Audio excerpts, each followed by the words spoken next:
ಗಡಿಯಾರ ಅಂದರೆ ಸಮಯ ತೋರಿಸುವ ಸಾಧನ. ಆದರೆ ನಾವು ಭಾವಿಸುತ್ತೀವಿ ಮಕ್ಕಾದಲ್ಲಿರುವ ಒಂದು ಗಡಿಯಾರ ಸಮಯಕ್ಕಿಂತಲೂ ಹೆಚ್ಚು ಹೇಳುತ್ತದೆ. ಮಕ್ಕಾ ರಾಯಲ್ ಕ್ಲಾಕ್ ಟವರ್ ಜಗತ್ತಿನ ಅತಿ ದೊಡ್ಡ ಗಡಿಯಾರ ಇರುವ ಕಟ್ಟಡ. ಈ ಗಡಿಯಾರದ ಎತ್ತರ 600 ಮೀಟರ್ಗಿಂತ ಹೆಚ್ಚು. ಅಷ್ಟು ಎತ್ತರದಲ್ಲಿರುವ ಗಡಿಯಾರ 25 ಕಿಲೋಮೀಟರ್ ದೂರದಿಂದಲೂ ಸ್ಪಷ್ಟವಾಗಿ ಕಾಣುತ್ತದೆ. ಆದರೆ ಈ ಗಡಿಯಾರದ ಒಳಗೆ ಚಂದ್ರ ವೀಕ್ಷಣಾ ಕೇಂದ್ರ ಇದೆ. ಇಲ್ಲಿನಿಂದಲೇ ಇಸ್ಲಾಮಿಕ್ ತಿಂಗಳ ಆರಂಭ ಅಧಿಕೃತವಾಗಿ ನಿರ್ಧಾರವಾಗುತ್ತದೆ. ಇಷ್ಟೇ ಅಲ್ಲ, ಗಡಿಯಾರದ ಒಳಭಾಗದಲ್ಲಿ ವೀಕ್ಷಣಾ ಸ್ಥಳ ಇದೆ. ಅಲ್ಲಿ ನಿಂತರೆ ಮಕ್ಕಾ ನಗರವೇ ನಿಮ್ಮ ಕಣ್ಣ ಮುಂದೆ ಬಂದ ಹಾಗೆ ಕಾಣುತ್ತದೆ. ಈ ಗಡಿಯಾರದ ಸೂಜಿಗಳು ಸಾಮಾನ್ಯ ಲೋಹದಿಂದ ಅಲ್ಲ, ಅವು ತಾಪ, ಗಾಳಿ, ಮಳೆ ಎಲ್ಲವನ್ನು ತೆಗೆದುಕೊಳ್ಳುವಂತಹ ವಿಶೇಷ ತಂತ್ರಜ್ಞಾನದಿಂದ ತಯಾರಿಸಲಾಗಿದೆ.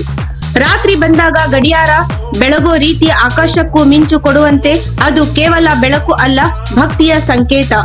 ಮಕ್ಕಾ ರಾಯಲ್ ಕ್ಲಾಕ್ ಟವರ್ ಹೇಳುತ್ತದೆ, ಇದು ಕಟ್ಟಡವಲ್ಲ, ಇದು ಗಡಿಯಾರವಲ್ಲ, ಇದು ಸಮಯ, ನಂಬಿಕೆ ಮತ್ತು ತಂತ್ರಜ್ಞಾನದ ಸಂಗಮ.